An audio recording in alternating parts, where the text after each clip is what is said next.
Borough 22, gluten-free vegan doughnuts. It started with my wife and my kids. My wife has multiple allergies, my kids are dairy intolerant. But when it came to like any restaurants, she couldn't really go because she got her allergies at the time. So imagine if you're a kid and you walk into a sweet shop and you can't have any sweets because it makes you ill, it's like murder. So it used to really aggravate me. So we were uptown, we would try and go to like the local cafes and what have you, and you would get stuff that was gluten-free, but not dairy-free. You'd get stuff that was dairy-free, but had gluten. Nothing that was multi-allergen free. So I'm like, how hard can it be, very naively, how hard can it be to make something decent that doesn't cost the earth, isn't gonna taste disgusting, and that is multi-allergen free. So that's what I set out to do. Went in the kitchen just to make something for them. Eventually came up with the recipe through trial and error, but very, very heavy emphasis on error in the trials. But I came up with the recipe for the doughnuts. And my wife loved it, the kids loved it.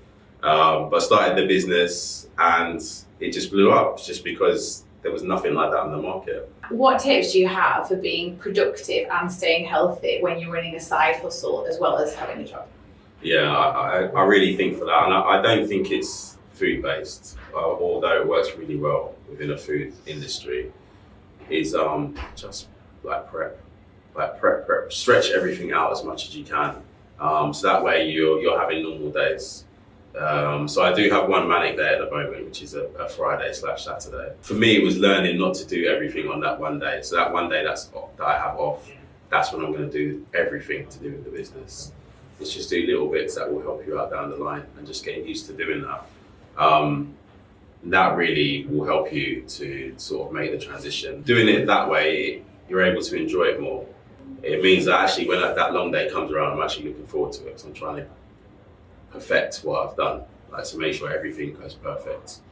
And then just taking time out for yourself. So like the goal for me is like every 3 months, I always have to remind myself, is just take a week off. Like stop people from ordering.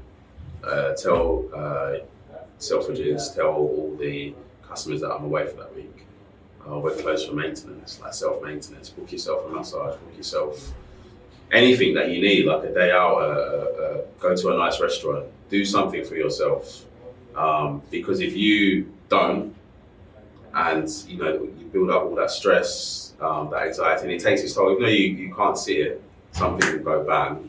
And if you keel over, who's gonna run your business? Who's gonna be making donuts? So you gotta look after yourself and step away from the business, have some separation, which is hard to do because, like you say, you've got to put in the work ethic.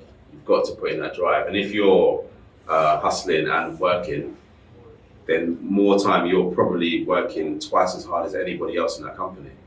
So that's the mindset I had, because I don't want anybody in the company I was working to come and say to me, well, why haven't you done this or why haven't you done that?